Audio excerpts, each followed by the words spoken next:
पासून कमीत कमी 350 किलोमीटर दूर संभाजीनगरच्या जवळील डोंगराला कापून खूप गुहा बनवल्या गेल्या आहेत, ज्याला एलोराची गुहा अशी म्हणली जाते। येथे कमीत कमी 1.5 किलोमीटरच्या क्षेत्रामध्ये या साऱ्या गुहा पसरलेल्या आहेत। येथे भगवान शंकराचं खूप मोठं मंदिर आहे मित्रांनो, जे येथील सेव नंबर 16 मध्ये आहे।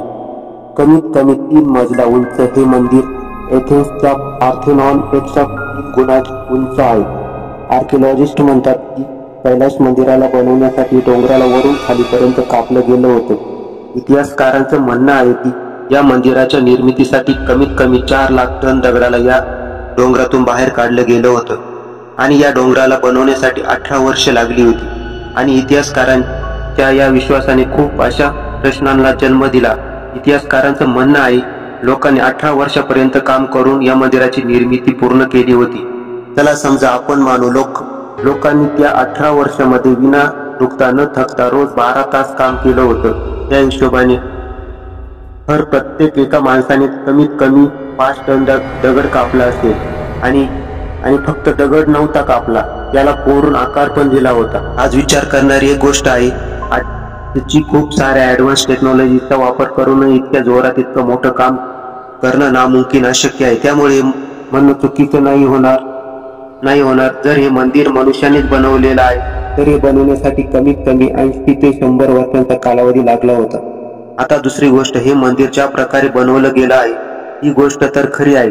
याला बनवण्यासाठी लाखो टन दगड बाहेर काढला गेला असेल आणि असा दगड कोणत्याच कामाचा नाही राहत, तर मग त्याला येथेच कुठेतरी फेकलं गेलं असेल किंवा जास्तीत जास्त त्या दगडाच्या तुकड्यांचा वापर करून अजून मंदिर येथे कुठेतरी बनवले गेले असेल। परंतु या मंदिराच्या जर जवळपास नजर टाकली तर दगडांसाठी कुठे दिसत नाही आणि नाही त्या तुकड्यांनी जवळपास कुठे मंदिर बनवलेलं दिसतं।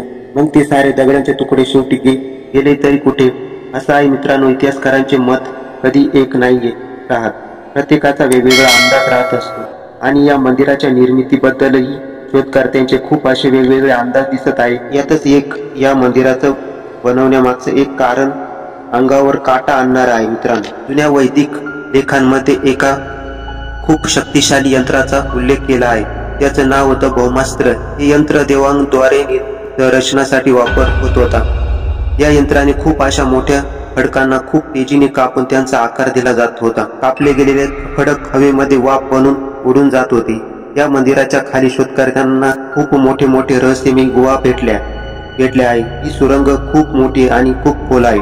अधिकाऱ्यांनी सुरक्षेसाठी या सुरंगाला बंद केलेला आहे, त्यामुळे या गुहेचा अभ्यास करण्याचा मौका कोणालाच भेटत नाही। वैज्ञानिकांनाही या गुहा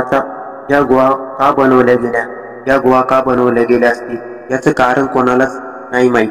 तर मग या मंदिराच्या रहस्यांमध्ये हा रहस्य पण जोडला गेला आहे। शेवटी मग या मंदिराच्या खाली या गुहा का बनवल्या गेल्या आहेत? काही शोधकर्ते विश्वासाने ठाम म्हणतात, जो अस्त्र ज्याची माहिती जुन्या वेदांमध्ये आहे त्याचा वापर करून या मंदिराला बनवलं गेलं होतं, ते भौमास्त्र या गुहेमध्येच कुठेतरी लपवून ठेवलं आहे।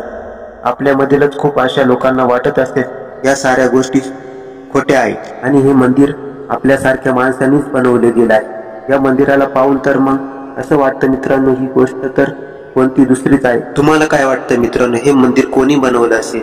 मनुष्याने तर मग ते दगडांचे तुकडे कुठे गेले, जे तुकडे इथे जवळपास पाहिजे होते?